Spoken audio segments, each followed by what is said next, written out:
ñu liir fu ñu yemoon ñu eggale leen acca ñu dem. Voilà qu'entre maintenant en scène ces tout couleurs dont le nom, par sa consonance même, étonne toujours un peu le lecteur profane. Une petite explication s'impose.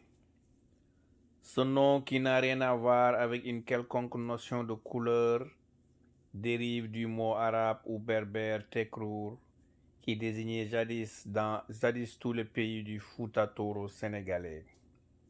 Les mots de langue arabe appelaient les habitants de ce pays Tekarir, singulier Tekrouri, selon Maurice Delafosse, son nom déformé par la prononciation wolof en Tokoror ou Tokolor, devint dans une ultime déformation phonétique française tout couleur.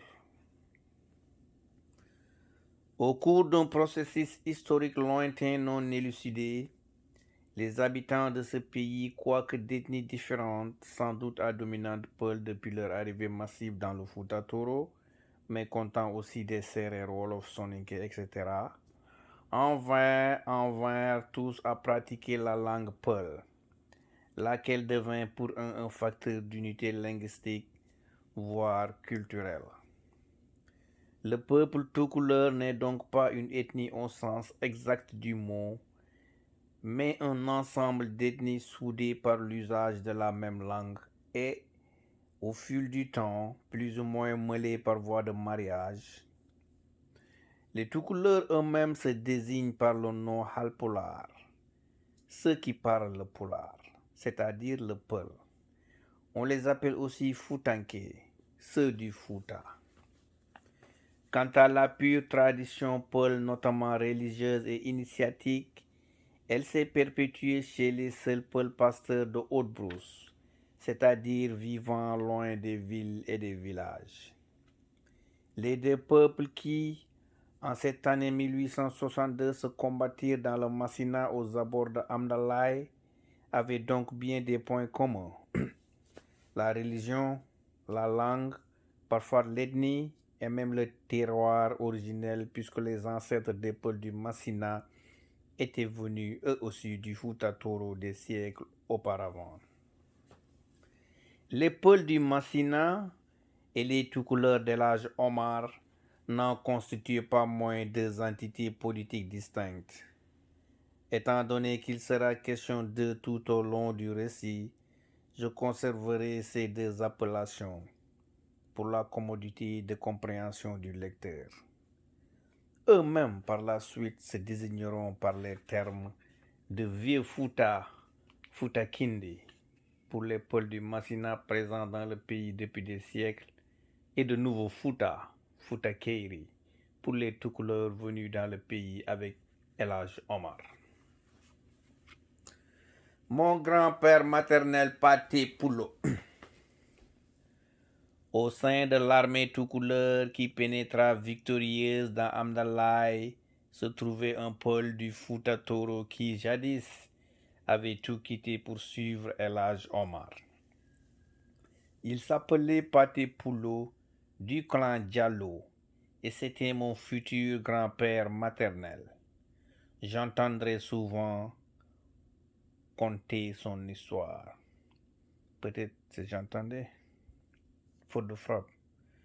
Ou bien Paul Pasteur de Haute-Brousse de la région du Djengel, Sénégal.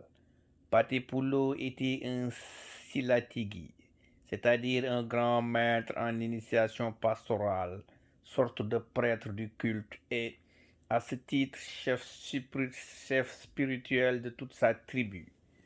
Comme tous les silatigui, il était doué de facultés hors du commun. Voyant devint guérisseur.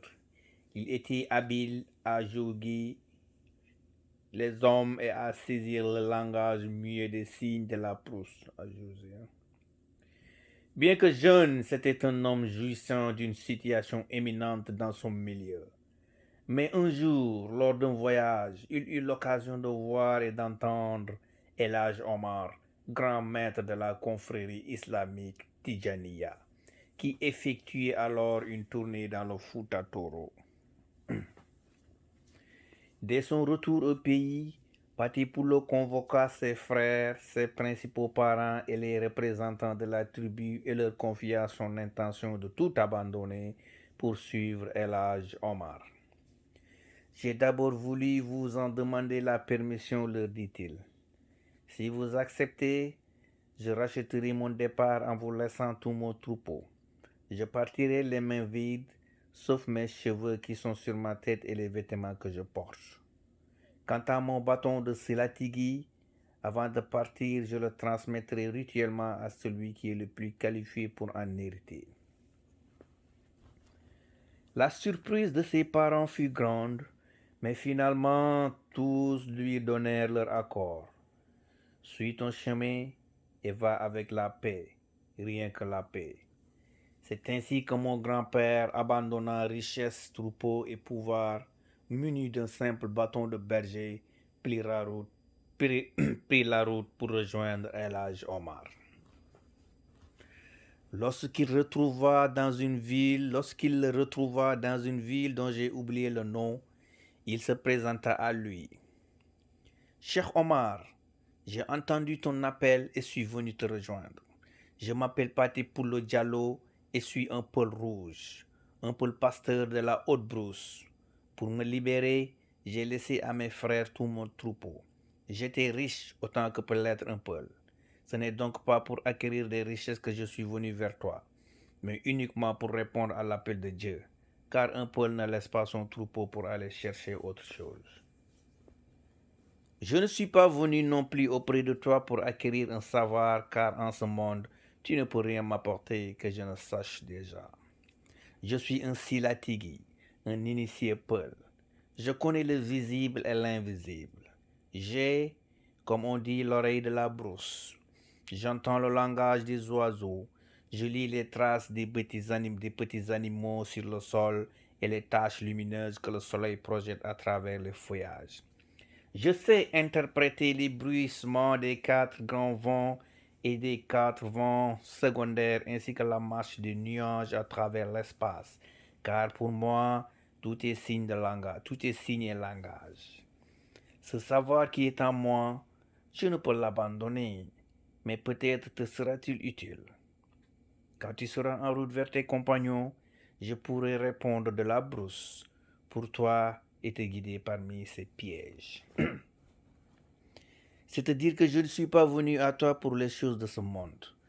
Je te prie de me recevoir dans l'islam et je te suivrai partout où tu iras. Mais à une condition. Le jour où Dieu fera triompher ta cause et où tu disposeras du pouvoir et de grandes richesses, je te demande de ne jamais me donner à aucun poste. Je te demande de ne jamais me nommer à aucun poste de commandement, ni chef d'armée, ni chef de province, ni chef de village, ni même chef de quartier. Car à un peuple qui a abandonné ses troupeaux, on ne peut rien donner qui vaille davantage. Si je te suis, c'est uniquement pour que tu me guides vers la connaissance de Dieu. Très ému, El Hadj Omar accepta les conditions de mon grand-père et fit procéder à la cérémonie de conversion. Et jamais, en effet, tout au long de sa vie, mon grand-père n'accepta ni honneur ni fonction de commandement. Entre les deux hommes se noua une alliance purement spirituelle, qui se doubla bientôt d'une profonde amitié.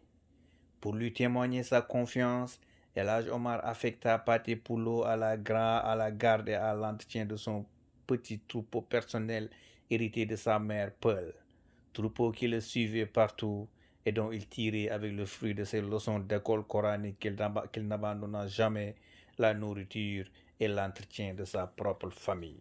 Waaw ñu taxawal ko fii ba beneen yoon.